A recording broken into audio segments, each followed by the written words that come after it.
चले बेटा 210 पर आ जाओ। Which of the following are the characteristics of job costing. ठीक है, जॉब कॉस्टिंग के क्या विशेषताएं होती हैं? तो बेटा जॉब कॉस्टिंग का मतलब होता है कि जब हमारे पास कोई ऐसा काम आए कि हमें कस्टमाइज करना पड़े। मतलब चेयर बनानी है, कस्टमर कह रहे भाई साहब मुझे आर्म लेस चाहिए, मुझे टॉप सनमाइका वाली टेबल चाहिए, मुझे ऐसे करके दो, मुझे ऐसे करके दो। यानी होमोजीनियस तो नहीं हो सकता ना, होमोजीनियस का मतलब एक जैसा प्रोडक्ट। ठीक है, कस्टमर ड्राइवन प्रोडक्ट हो गया। Complete production possible with in the single accounting period possible है, इसका मतलब हुआ 2 और 3 आंसर हो गया सी।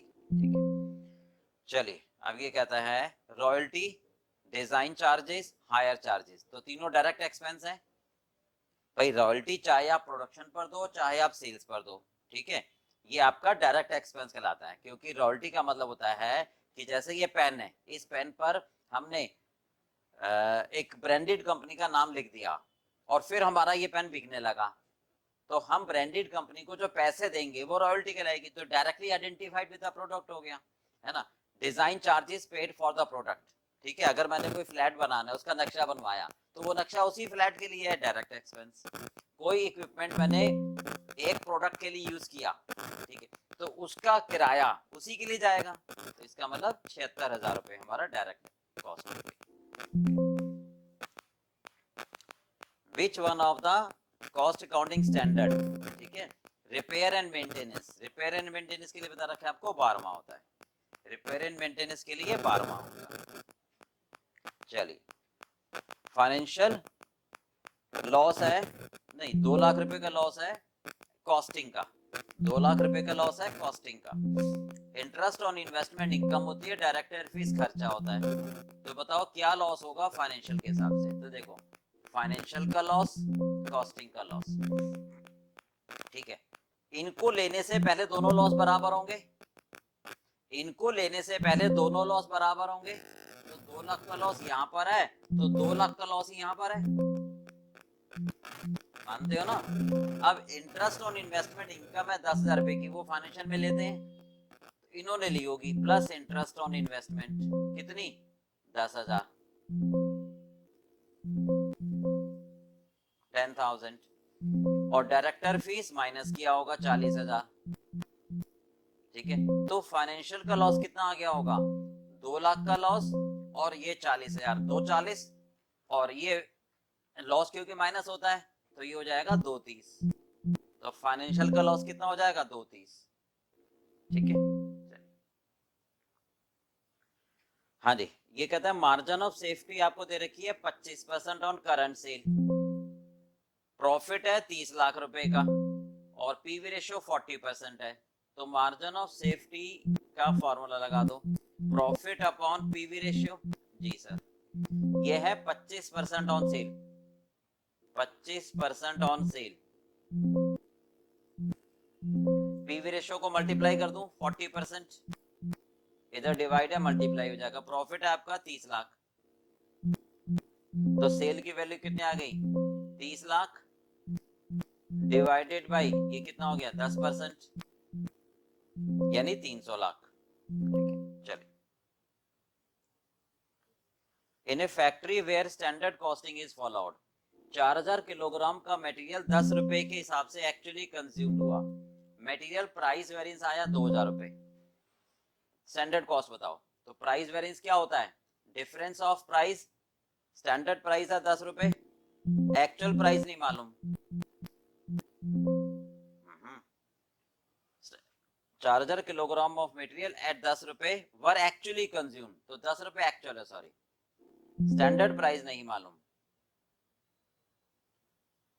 स्टैंडर्ड प्राइस x मान लिया, एक्चुअल प्राइस 10 है, difference of price for actual quantity बराबर होगा 2000 का माइनस, तो ये 4000 इधर जाके डिवाइड हो जाएगा 50 पैसे, ये माइनस के 50 पैसे, और ये इधर जाके प्लस, तो गए 9.5 रुपए।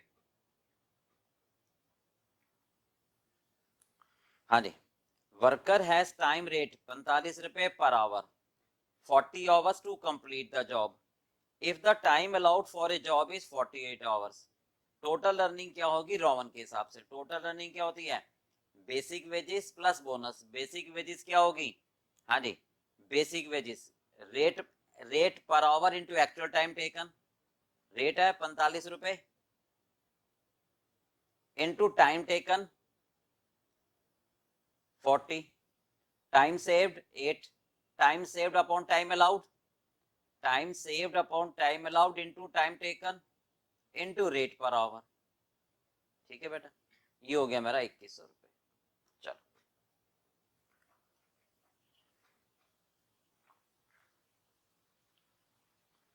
Batch costing is applied. Batch costing पता है ड्रग्स में, मतलब फॉर्मेटिक ड्रग सोप फॉर्मेटिकल दवाइयां जहां बनती हैं, क्यों बैच कॉस्टिंग वहां लगती है जहां पर एक यूनिट को बनाने में खर्चा हम कैलकुलेट नहीं कर पाएंगे। बिस्किट बना रहे हो, एक बिस्किट की कॉस्ट 0.0000 बनाएगी, तो हम लॉट में बनाते हैं। ठीक है, एक मेडिसिन है, अब मेडिसिन का पत्ता होता है तो मेडिसिन लॉट में बनती है। अब एक सिर्फ मतलब कहते हैं ना, एक गोली को बनाने में खर्चा नहीं निकाल सकते आप, तो वो एक पत्ता लगाओगे 20 गोली का, है ना, ऐसे ऐसे 10 पत्ते, तो वो आप बैच कॉस्टिंग लगाओगे वहां पर। If raw material price are suffering from inflation, which of the following method of valuation stock will give the lowest profit.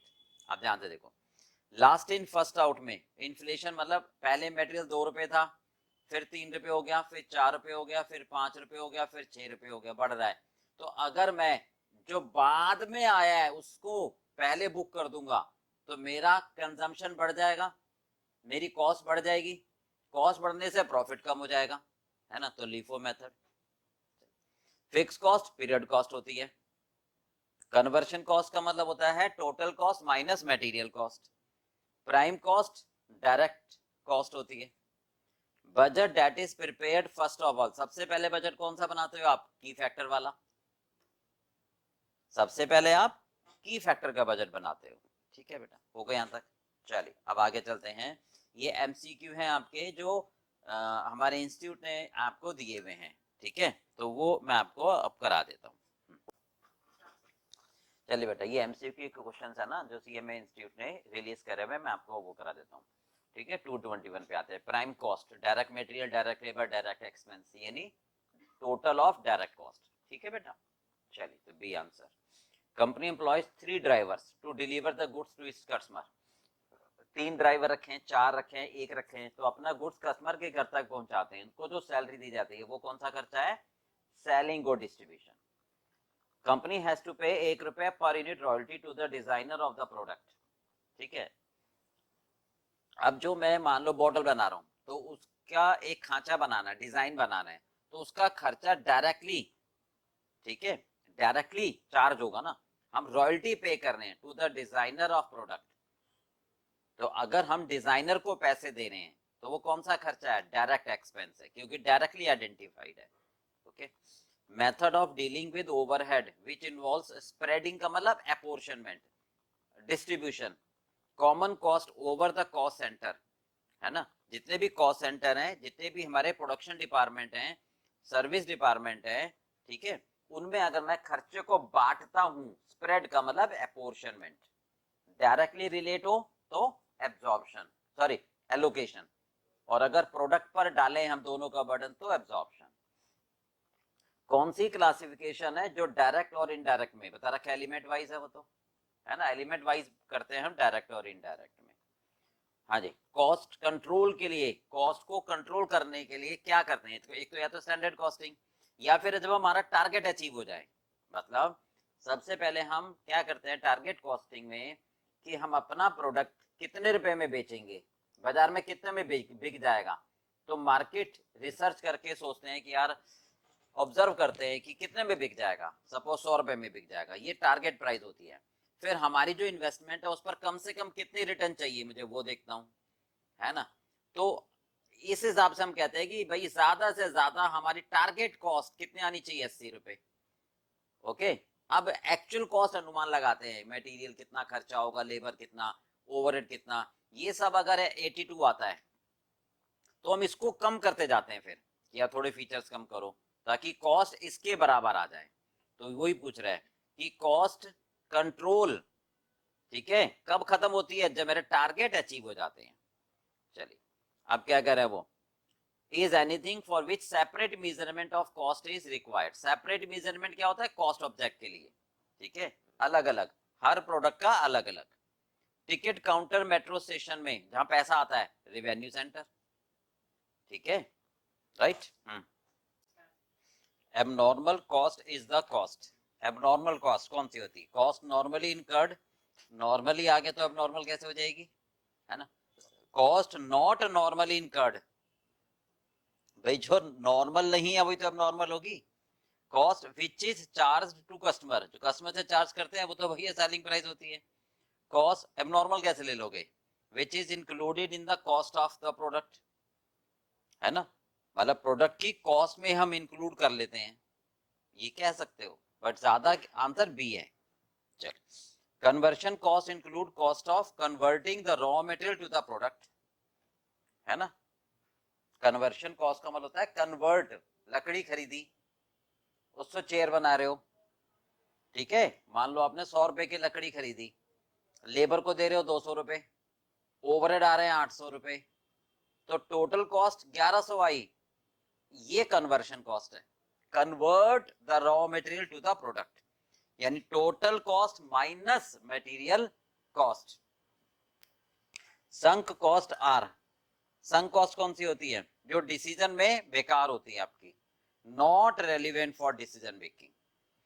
जो रेलिवेंट होती है डिसीजन मेकिंग में वो relevant cost, cost to be incurred in future relevant होती है, future, ये तीनों relevant होती हैं, ठीक है. चलिए, calculate prime cost from the following. Direct material purchase 1 lakh, direct material consumed 90,000, labour 60,000, direct expense, overhead तो आएंगे ही नहीं, है ना, तो consumed plus labour plus expense कितने हो गए आपके, 90 प्लस 60 प्लस 20 170. परचेज नहीं आएगा ना, कंजम्पशन आएगी.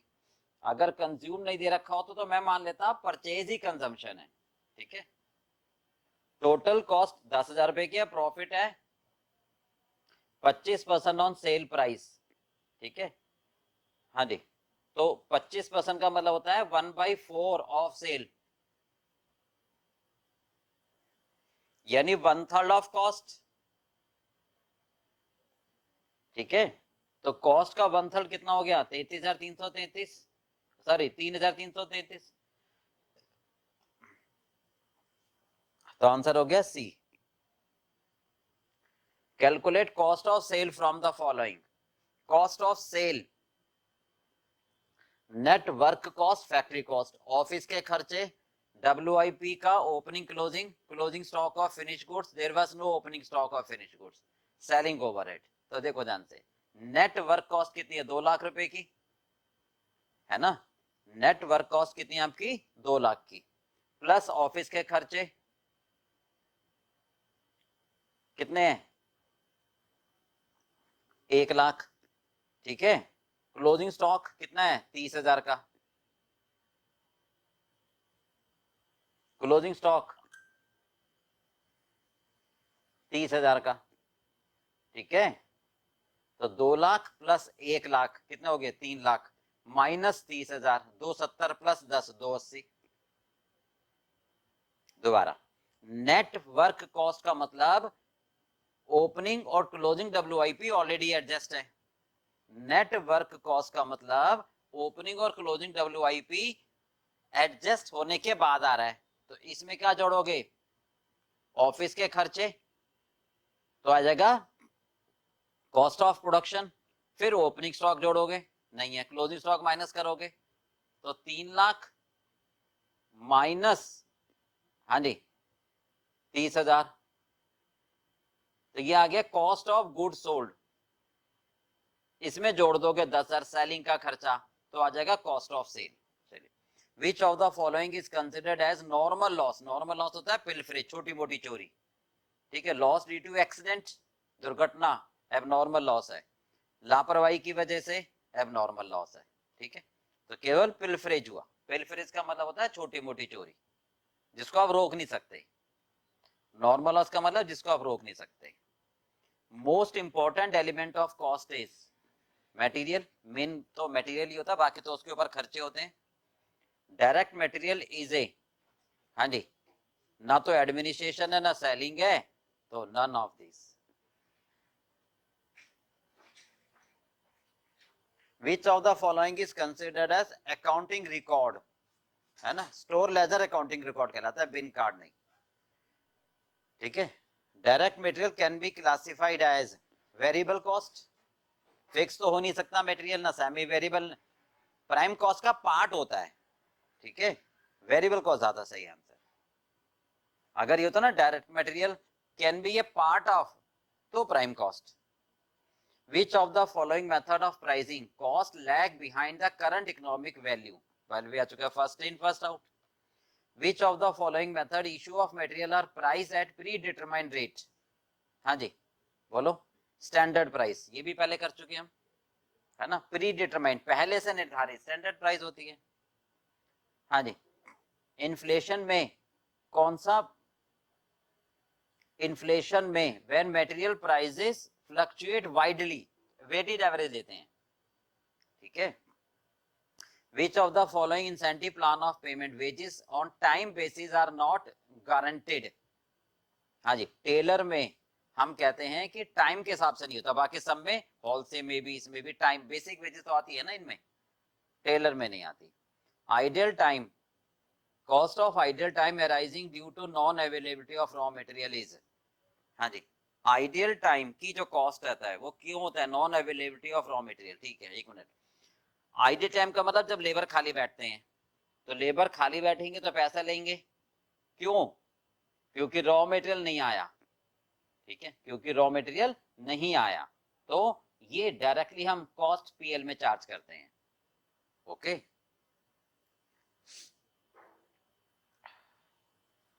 Recovered by inflation wage rate तब होता जब नॉर्मल लॉस होता, फैक्ट्री ओवरहेड में चार्ज नहीं करते हम। आइडियल टाइम हमारी एक तरीके से मैनेजमेंट इसके लिए जिम्मेवार है, इसके लिए मैनेजमेंट जिम्मेवार है, तो डायरेक्ट आप पीएल में चार्ज कर लो। When overtime is required for meeting urgent order, हाँ जी, अगर कोई है कि आपके पास अर्जेंट ऑर्डर आ गया, ठीक है, तो जो ओवरटाइम प्रीमियम है ओवरहेड में आ जाता है सारा का सारा। इसमें दो व्यूज हैं, नहीं रुको, अगर कोई अर्जेंट ऑर्डर आ गया कि बीजे तो तुरंत बना के दो, तो आप रिस्पेक्टिव जॉब में भी चार्ज कर सकते हो। Labour turnover is measured by labour turnover, number of worker replaced, average number of worker, क्या कर रहा है, एक minute, labour turnover is measured by number of worker replaced, average number of worker, number of worker left oblique number of worker join, ये तो हो ही नहीं सकता, क्योंकि डिवाइड में तो एवरेज नंबर आते हैं, है ना, और लेफ्ट में सेपरेशन वाला भी नहीं हो रहा पार्ट, क्योंकि लेफ्ट का मतलब क्या हो गया, जो छोड़ के चले गए और जो उनकी जगह आए, केवल लेफ्ट नहीं लेते ना हम, तो नंबर ऑफ वर्कर्स रिप्लेस्ड, ठीक है, divide by average number of worker, A answer हो गया। आइडियल टाइम इज जब वर्कर खाली बैठते हैं, ठीक है, time spend by worker of their work, of their work यानी काम नहीं करते, time spend by worker in the factory नहीं, time spend by worker in office, time spend by worker in, ये तो हो ही नहीं सकता ना, ऑफ आ रहा है कि वो काम से खाली बैठते हैं। Overtime, actual overs more than the normal time, ठीक है, ठीक है। चलिए next, labour productivity is measured by comparing, हाँ जी, लेबर की productivity, total output with total man hours, हाँ जी, added value for the product with total wages cost, actual and standard time.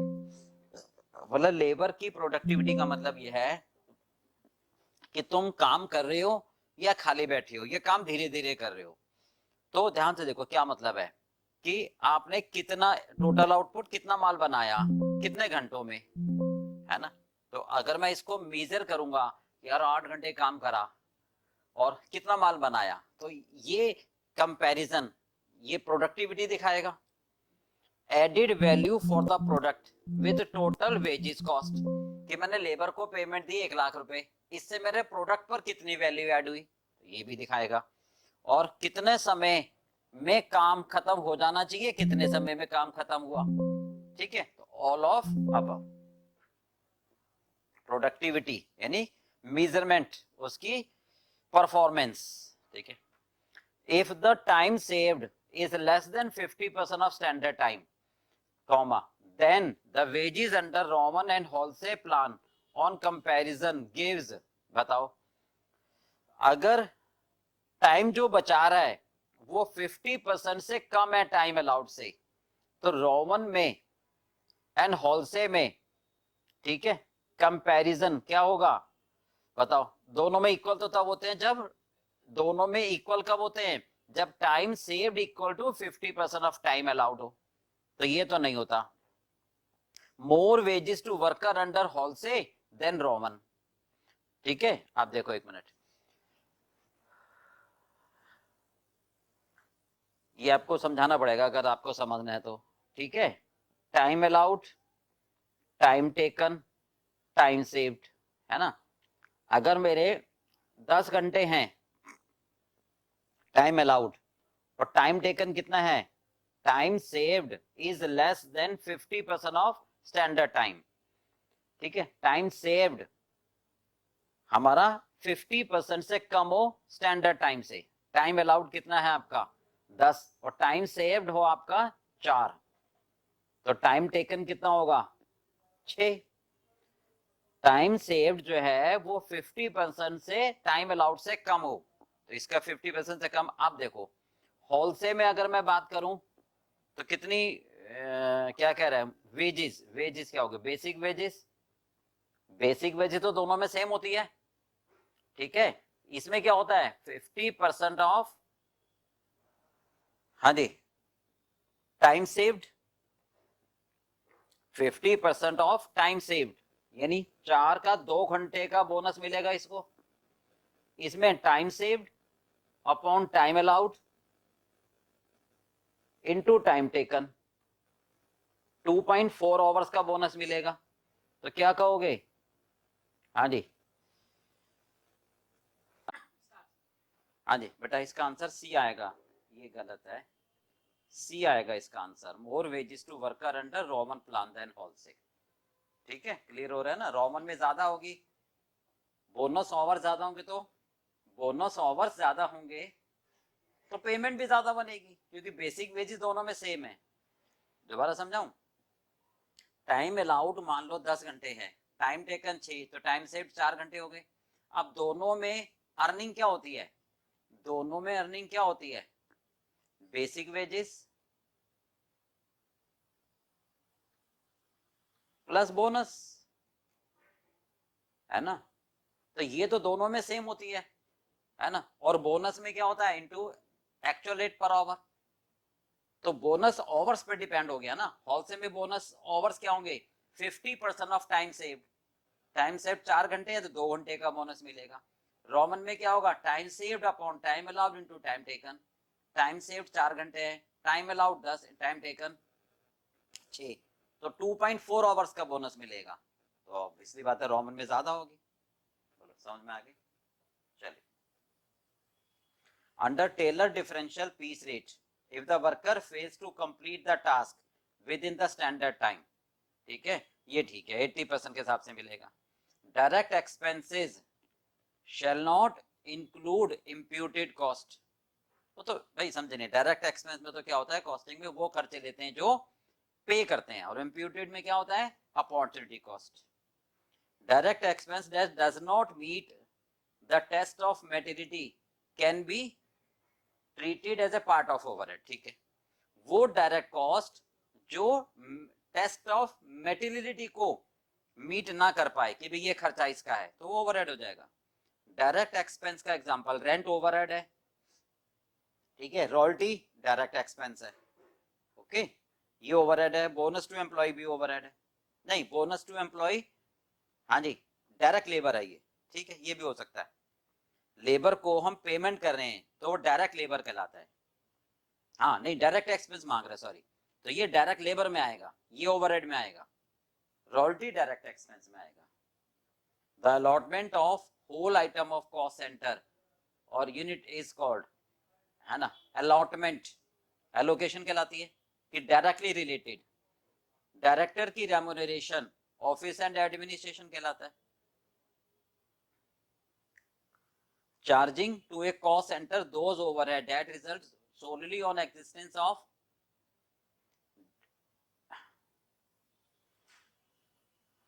Date cost center. हाँ जी, ये भी allocation ही हुआ। एब्जॉर्प्शन का मतलब क्या होता है, ओवरहेड को कॉस्ट यूनिट से चार्ज करना, ठीक है, कॉस्ट यूनिट से, कॉस्ट सेंटर से नहीं। कॉस्ट सेंटर से तो क्या होता है, एलोकेशन या अपोर्शनमेंट, ठीक है, ओके। इन दोनों का मतलब तो एलोकेशन या अपोर्शनमेंट हुआ। प्रोडक्ट पर चार्ज करना, when the amount of under or over absorption is significant it should be disposed of by,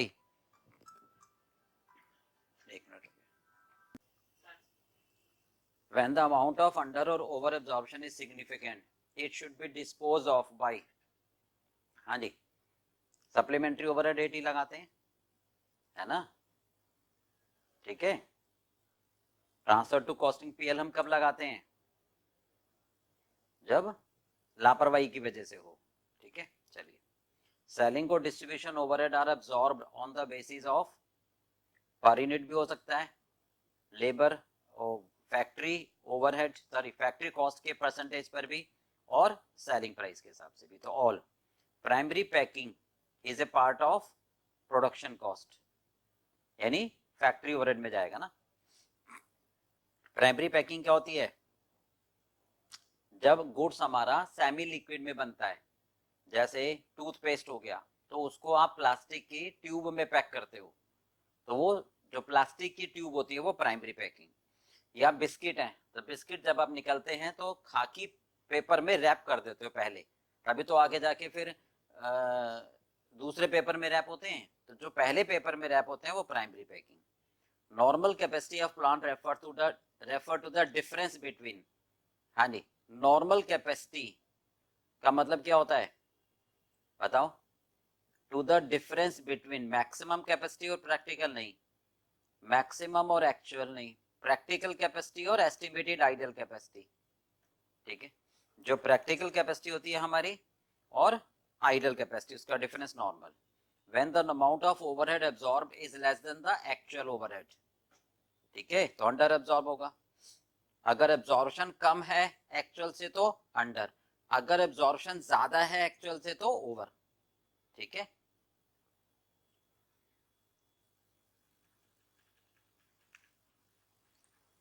हाँ जी, scientific and accurate method of factory overhead, machine overhead ज्यादा अप्रोप्रिएट होता है।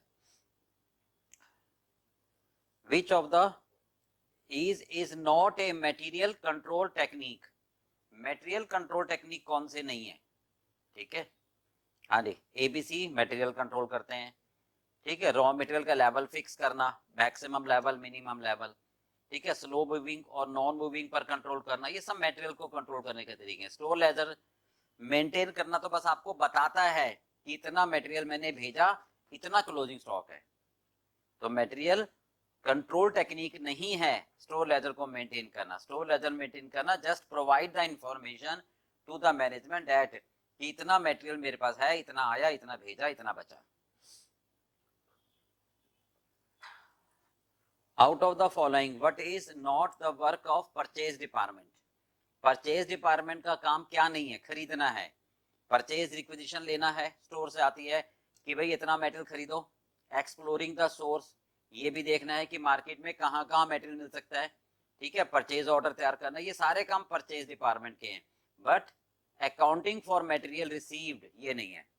जो मटेरियल आ गया उसकी अकाउंटिंग करना स्टोर लेजर का काम है।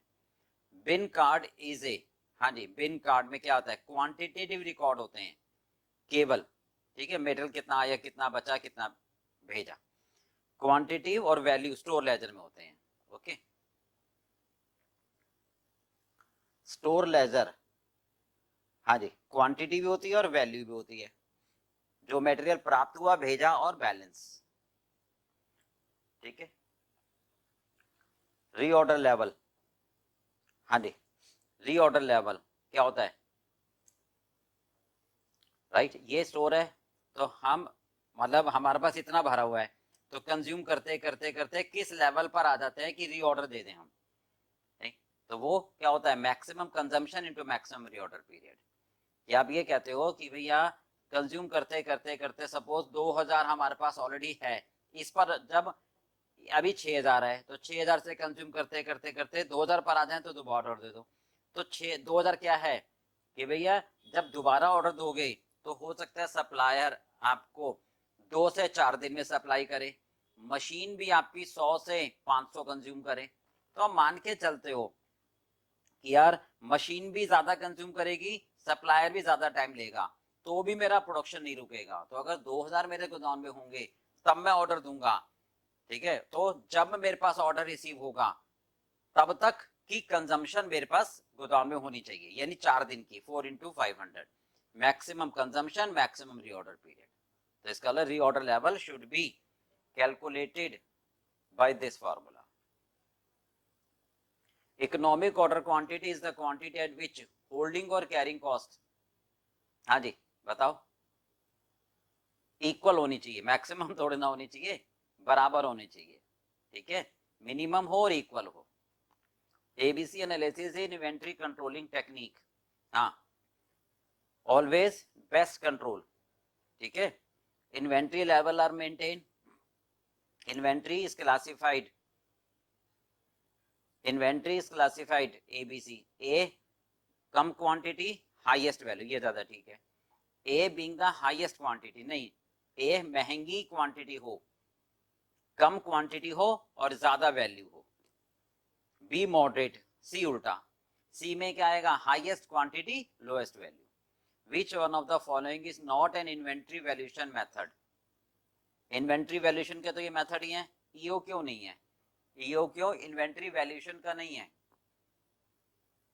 हाँ जी, अब इन्फ्लेशन अगर होता है तो फीफो मेथड क्या देगा?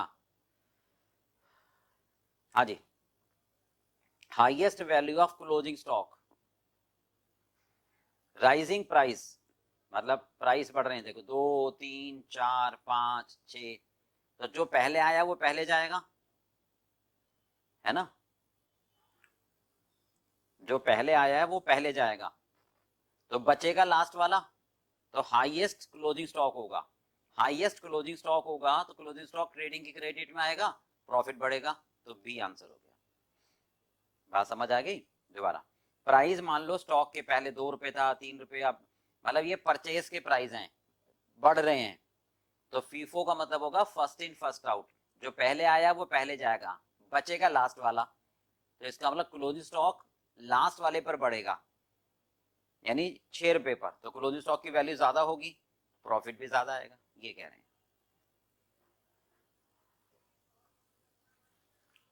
अगर प्राइस बढ़ रहे हैं और लास्ट इन फर्स्ट आउट लें, जो बाद में आया है वो पहले जाएगा, जो बाद में आया है वो पहले जाएगा, ठीक है? तो लोएस्ट वैल्यू ऑफ, तो सही है ना? तो बचेगा कौन सा? पहले वाला, तो क्लोजिंग स्टॉक कम होगा, प्रॉफिट भी कम होगा। रीऑर्डर लेवल निकालो, ठीक है, इससे निकाल लो reorder level, maximum consumption maximum reorder period. 28 दिन की कंजम्पशन कितनी होगी? 14 से 28 दिन, बताओ। एक हफ्ते में 100 से 200 यूनिट, ठीक है, और डिलीवरी पीरियड है 14 से 28 दिन, तो इसका मतलब अगर पर वीक लें तो 4 हो गया, तो 4 इंटू 200, 800 हो गए। ये पर वीक है और ये पर डेज है, एक वीक में 7 दिन, तो इसका मतलब ये हो गया 7 दूनी 14, 7 चौक 28, 2 से 4 वीक, तो 4 हफ्ते में 200 maximum consumption into maximum reorder period, ठीक है?